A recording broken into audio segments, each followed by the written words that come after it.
Here, it's cold today. You should eat something warm." She didn't wait for an answer. She pressed the container into his hands and walked back inside before he could say thank you. That was how it started. Zadie had been working the early shift at the community center laundry on Dundas Street West in Toronto since the previous November, 6 days a week, 5:30 in the morning until 2 in the afternoon. She sorted other people's linens, loaded industrial machines, folded sheets that smelled like hospital disinfectant and cheap fabric softener. It was not glamorous work. It was not work she had planned for herself when she left Accra 12 years ago with a nursing diploma and a suitcase that was 3 kilograms over the allowed weight. But it was work, and in Toronto, in November, with a sick mother and a lease that renewed in February, work was everything.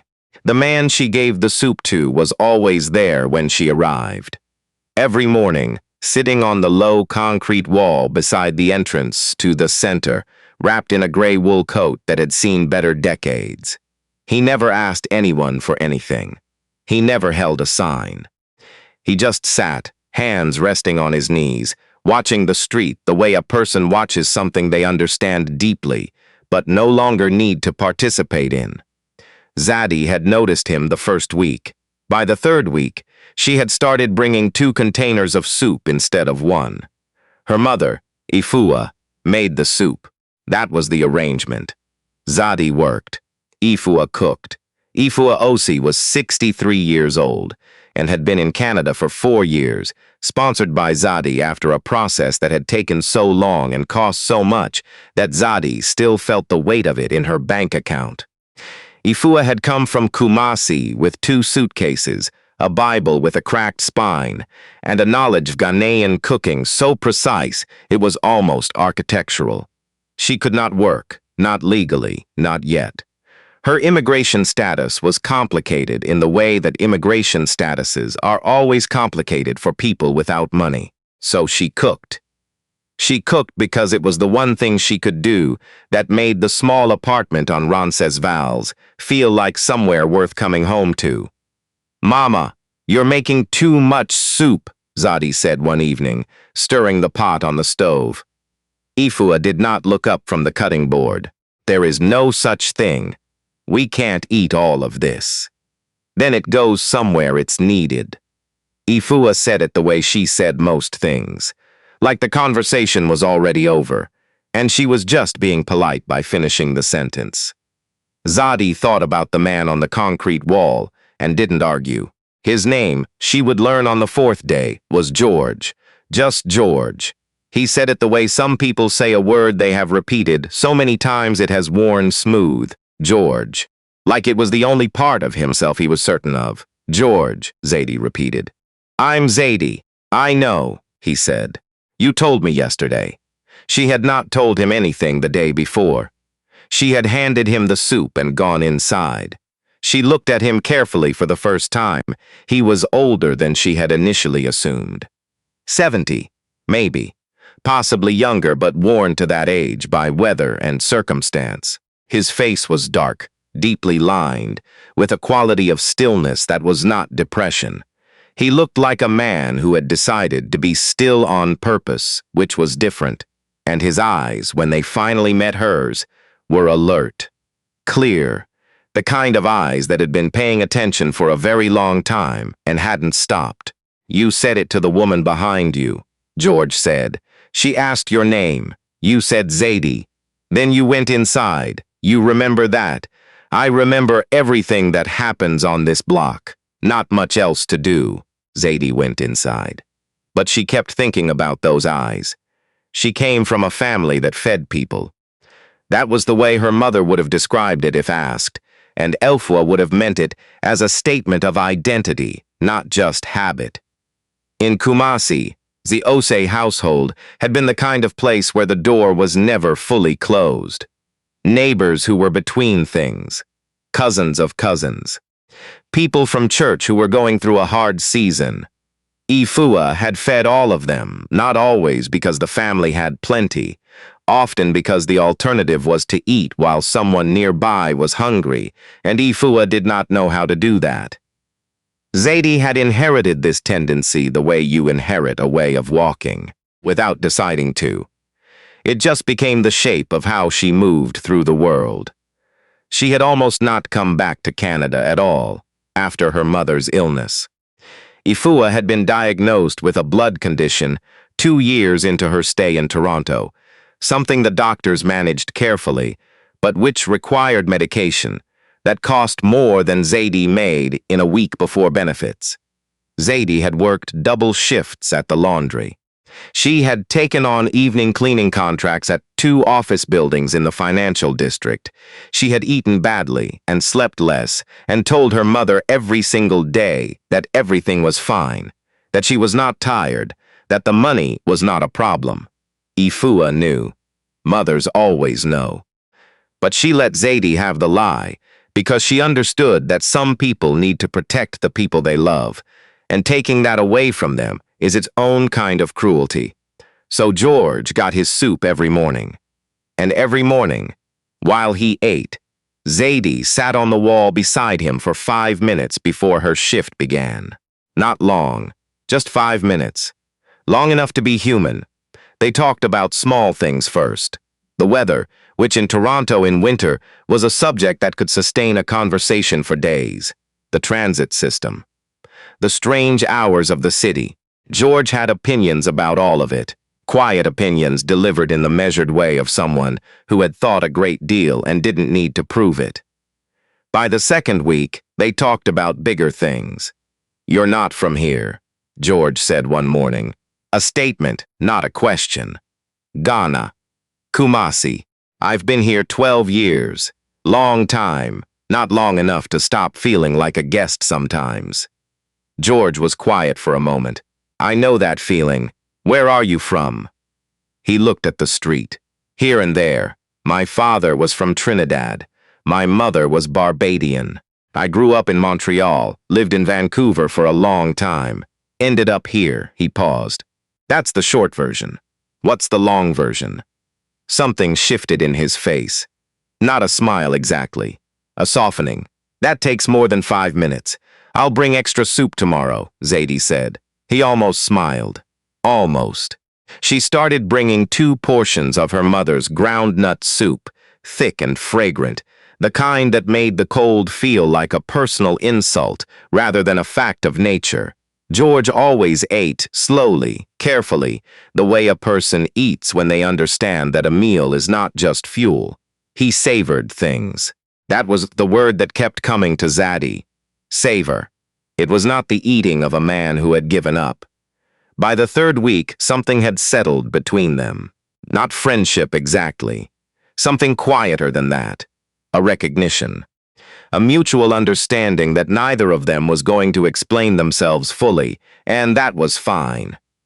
It was Zadie who talked about her mother first, about Ifua's condition, about the medication, about the way Ifua sat up every morning and made soup for a daughter who came home exhausted and pretended she wasn't. "She doesn't know how bad it is," Zadie said.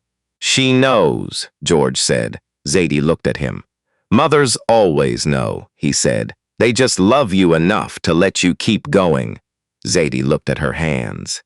Her knuckles were dry from the industrial detergent.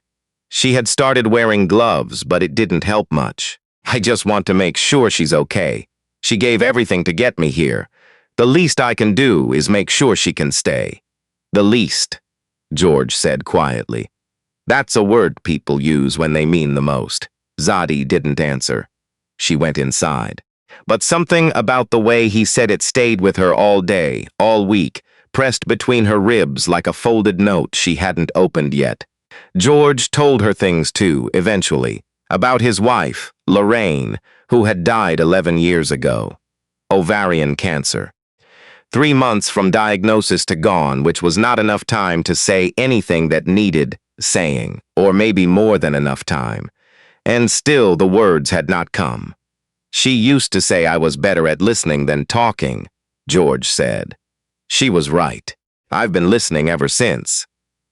"To what?" He gestured at the street. Everything. You learn things when you're quiet. You learn which bakery throws out its bread at 8 and which one waits until 10. You learn which security guard will look the other way and which one won't. You learn which people see you and which ones are looking past you. He paused. Most people are looking past. I see you, Zadie said. George looked at her, those clear, unhurried eyes. Yes, he said, you do. Now, before I tell you what happened next, I want you to do something for me. If you are the kind of person who believes that kindness is never wasted, that it lands somewhere even when you can't see it, that the world keeps track of things even when we don't, hit that subscribe button right now. Turn on notifications. Because what is coming in this story, what happens next, is the kind of thing that makes you put your hand over your mouth, and you're not going to want to miss a single word of it. Now, let me tell you about a man named Dennis Ford. Dennis Ford was 51 years old, owned 3 commercial properties in the West End of Toronto, and had the specific kind of energy that comes from wanting things to look expensive without spending more than necessary. He drove a white Range Rover. He wore watches that were designed to be noticed. He smiled at people he needed and did not acknowledge the existence of people he didn't. He had tolerated the community center on Dundas Street West because it cost him nothing. The building was city property. The laundry operation leased the space, and the lease was stable, and stable money was something Dennis respected. He liked things in their place. He liked things clean. He liked his blocks to look like the kind of blocks that developers put in prospectuses. That was the problem. A development group out of Mississauga had approached Dennis in September about his adjacent property, the old warehouse 2 doors down from the community center. They wanted to convert the entire block into mixed-use condominiums, glass facades, rooftop terraces, the kind of balconies where people put planters and never use them. The offer was significant. Enough that Dennis had started looking at the block differently, the way you look at a room you're about to renovate. You start seeing everything that's wrong with it. The community center was on city land. He couldn't touch it directly, but the laundry operations lease was up for renewal in February, and Dennis had friends in the buildings department, the kind of friends who could find violations, health and safety, ventilation compliance, industrial drainage. He started in January. The first letter arrived on a Tuesday. Zadie was the one who signed for it, because she arrived first. She stood in the entryway, holding an envelope from a law firm she'd never heard of and felt the specific cold that has nothing to do with weather. The letter informed the laundry operation that a third-party inspection had flagged concerns about industrial ventilation compliance, drainage capacity, and fire suppression infrastructure, and that the operation would be required to address all outstanding items before lease renewal could be considered. Center's director, Ms. Harrington, read the letter 3 times. She had been running the facility for 14 years. She had dealt with budget cuts and staff shortages and a flooding incident in 2019 that had taken 6 weeks and 2 GoFundMes to resolve. But this was different. This had the specific shape of someone with money and a goal. How much? Zadie asked. Ms. Harrington looked at the itemized list. To fix everything they're flagging? 80,000, maybe more. Zadie felt the number land in her chest. We don't have it, Ms. Harrington said quietly. We can apply for emergency grants, but that takes months. Our lease is up in 8 weeks. The laundry employed 11 people. Most of them, like Zadie, were immigrant women, single mothers, women supporting elderly parents, women who had taken this job because the hours worked around children, and the pay was just enough if you were very careful. If the laundry closed, there was no severance fund. There was no safety net. There was just the gap. Zadie did not sleep that night. She lay in the dark and listened to her mother breathe in the next room, and did the arithmetic that never added up. The medication, the rent, the TTC fare, the groceries. She had $42 in her savings account. She had been meaning to change that for years. The next morning, she still brought soup. She sat on the wall beside George and told him what had happened, the way she told him most things, directly and without decorating it. George listened. He always listened the same way, completely, without interrupting or preparing his response while you were still talking. He just received it. When she finished, he was quiet for a while. "What will you do?" he asked. "I don't know.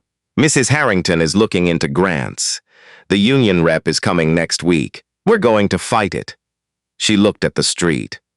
"I just don't know if we have enough time." George looked at the building. He looked at it the way he sometimes looked at things, carefully, assessing, the way a person looks when they are measuring something. "Don't give up yet," he said. It was almost exactly what she expected him to say, so she almost missed the way he said it. Not as comfort, as information.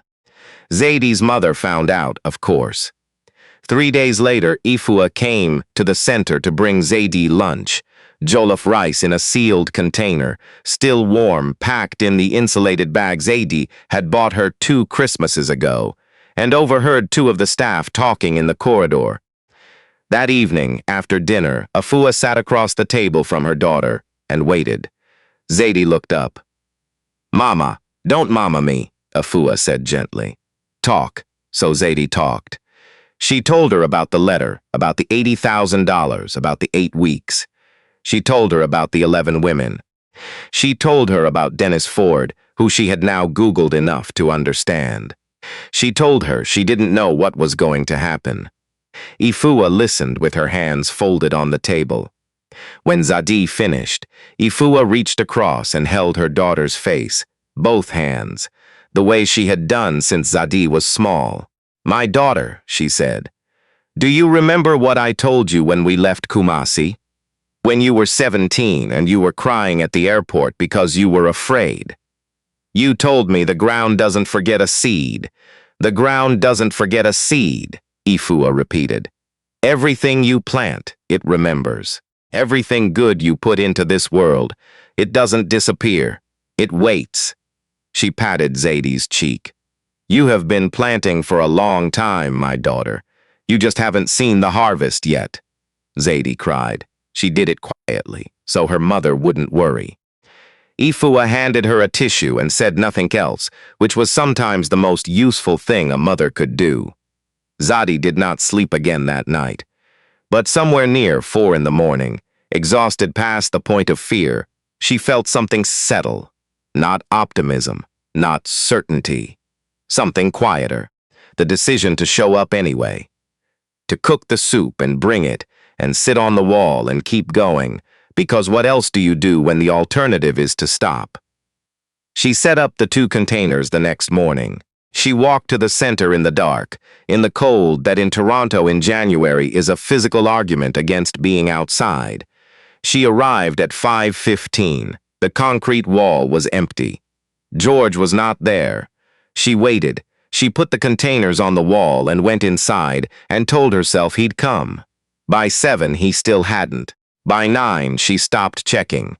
She put the containers in the center's fridge and told herself she'd try again tomorrow. He wasn't there the next day either, or the day after. By the end of the week, Zadie had stopped putting out 2 containers. She sat on the wall for 5 minutes anyway, in the cold, alone, because the routine had become the kind of thing that holds you together when other things are uncertain. On the 8th day, a black SUV turned onto Dundas Street West and parked in front of the community center. The driver, a tall man in a navy wool coat, stepped out and opened the rear door. A woman in her 60s emerged, wearing a charcoal blazer and reading glasses, pushed up into gray-streaked natural hair. She walked to the center entrance with the unhurried pace of someone who owned her time. She asked for Miss Harrington. Zadie was folding sheets in the back when Miss Harrington appeared in the doorway, a strange look on her face. "Zadie, there's someone here. She says she wants to speak with the staff as well." The woman introduced herself in the small meeting room as Adisa Quartibotang. She had a card which she set on the table. Quartibotang Community Development Partners, an address on Bay Street. "I understand your operation is facing a compliance challenge," Adisa said. Ms. Harrington nodded carefully. "We've received letters. We're working to address them." "I know about the letters," Adisa said. "I know about Dennis Ford, and I know about the development proposal for this block." The room was very quiet. "I've been aware of this facility for some time," Adisa continued. "But I was made aware recently of the specific situation here by someone I trust." She paused. "Before I say anything else, I'd like to ask, is there a woman on your staff named Zadie Osi?" Zadie felt something move through her. "That's me," she said. Adisa looked at her. A long, steady look. "My uncle speaks very highly of you." Zadie's heart stopped. "His name," Adisa said, "is George Quarty. He's the founder of Quarty Community Holdings, which operates affordable housing and social enterprise investments across Ontario, Alberta, and British Columbia. He retired from active management 7 years ago. He has a habit, every few years, of going somewhere ordinary and sitting with ordinary life for a while, because he says that is the only way he remembers what the war is actually for." The room was completely silent. "He called me 12 days ago," Adisa said. "He told me about a woman who brought him soup every morning for 8 weeks, who sat on a concrete wall in January without a word of complaint, who never once asked who he was or what he had. He said she was the kind of person the work should be protecting, and then he told me what was happening to this place." Zadie's throat had closed. "My firm specializes in exactly this kind of situation," Adisa said.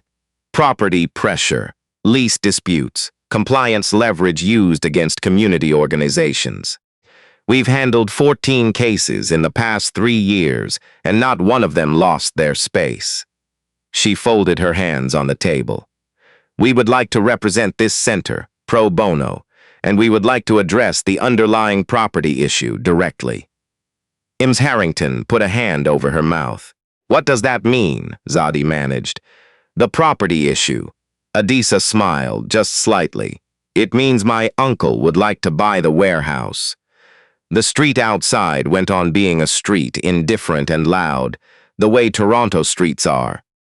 Inside the small meeting room, 11 women who had been doing the arithmetic of loss slowly began to do a different kind of arithmetic altogether. Now, I want to stop here for a moment, because some of you are wondering about Dennis Ford. You want to know if he got what was coming to him. You want the satisfaction of it. I understand. So let me tell you. Adisa's legal team began their review of the compliance letters the following week. It took them 4 days to establish that 2 of the 3 flagged violations had been resolved in a previous inspection, whose report had been, somehow, misfiled. The 3rd violation was legitimate. It also cost $11,000 to fix, not $80,000, a number that Adisa's firm covered in full. The warehouse acquisition closed 6 weeks later. George Quarty, not homeless, not directionless, not the man the street had looked past for 8 weeks, signed the papers from an office on Bay Street in a suit that cost more than Zadie made in 3 months. The warehouse became the new home of the Dundas West Community Hub. Expanded laundry, a commercial kitchen for small food businesses, workforce training rooms, a childcare co-op. The kind of thing that changes a block without changing who lives there, which is the harder and more important kind of change. Dennis Ford's development proposal collapsed when the warehouse acquisition was announced. Without that anchor property, the condo project couldn't assemble the land it needed. The Mississauga developers moved on to a different block. Dennis Ford moved on to a different watch. The world didn't end for him. But it didn't go the way he planned either, and sometimes that is enough. George came back on a Wednesday morning in March, 3 months after he had last sat on the concrete wall. He was wearing the same gray wool coat. He sat in the same spot. Zadie came out the front door at 5:18 with 2 containers of soup, saw him, and stopped. They looked at each other for a moment. "You," she said. "Me," George said. She sat down beside him and handed him a container. He opened it and breathed in the smell of groundnut soup, rich and warm, and something in his face unlocked. "You could have called," Zadie said. "I know. You could have said something. I didn't know if you were. I didn't know if you were all right." "I was all right. I needed to do something without telling you first. If I'd told you, you would have argued." Zadie thought about that. "Probably. You don't like receiving things," George said. "You're very comfortable giving.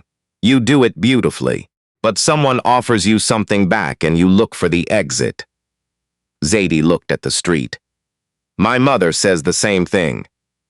Your mother is a very smart woman. Her soup is extraordinary." Zadie almost laughed.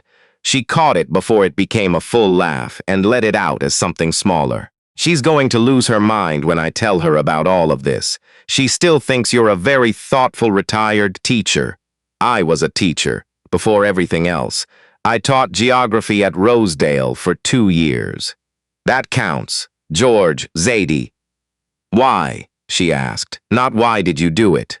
The why underneath the why. The one that actually mattered." George looked at his soup. He took a slow breath. "My wife used to say that I knew the price of everything and the value of nothing." She said it gently, the way Lorraine said most things. But she meant it. He paused. "After she died, I kept building things. I kept acquiring. I told myself it was legacy. I told myself it was for the community. And it was, partly. But partly it was because moving forward was easier than standing still and feeling what I felt." He looked at the street. "Every few years I stop. I sit somewhere and I watch.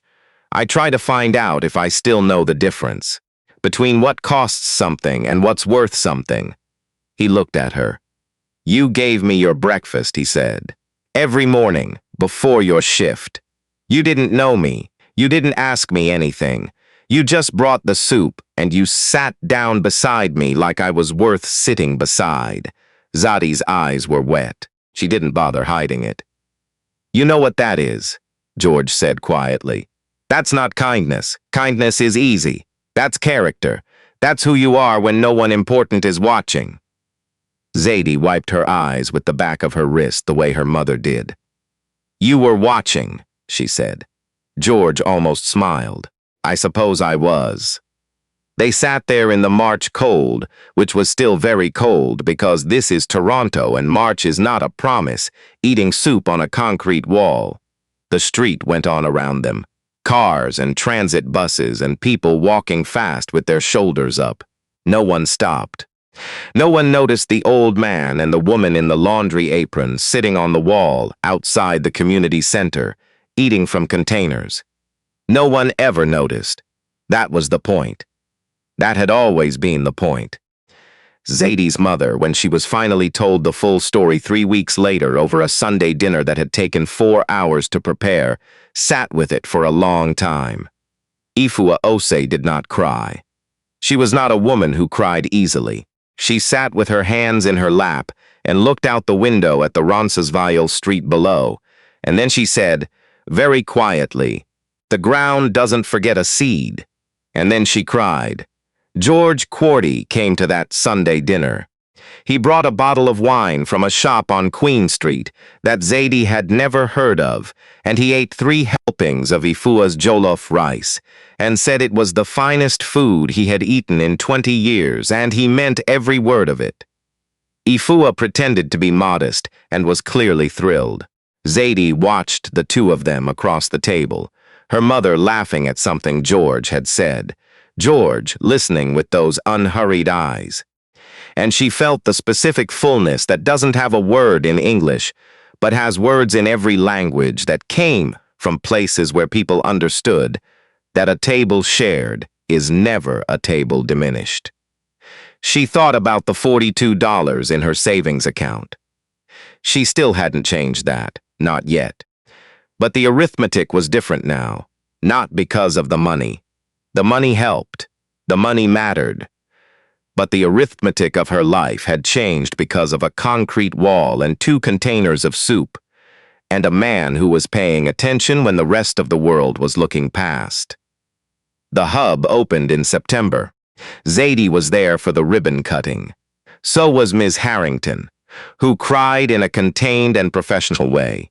So were 10 of the 11 laundry staff, the 11th being home with a new baby, which was a separate kind of celebration. So was George, standing near the back in the gray wool coat, watching. And so was Ifua, in a deep green dress she had worn twice before and saved for occasions worth repeating.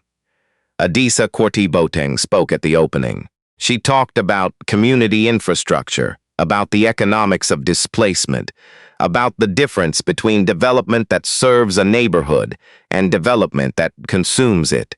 She was precise and clear and spoke without notes.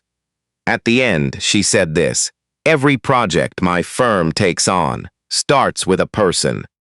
Not a problem, not an asset map, not a needs assessment. A person. This one started with a woman who brought soup to a stranger every morning for 8 weeks and asked for nothing back. That is the kind of math that built this place. The rest of us just did the paperwork." The applause was loud enough that it carried through the open door and out onto Dundas Street West, where the afternoon crowd slowed slightly, looked toward the sound, and then kept moving, because the city always keeps moving. But something had changed on that block. Something had shifted, the way things shift when enough care is put in one direction long enough.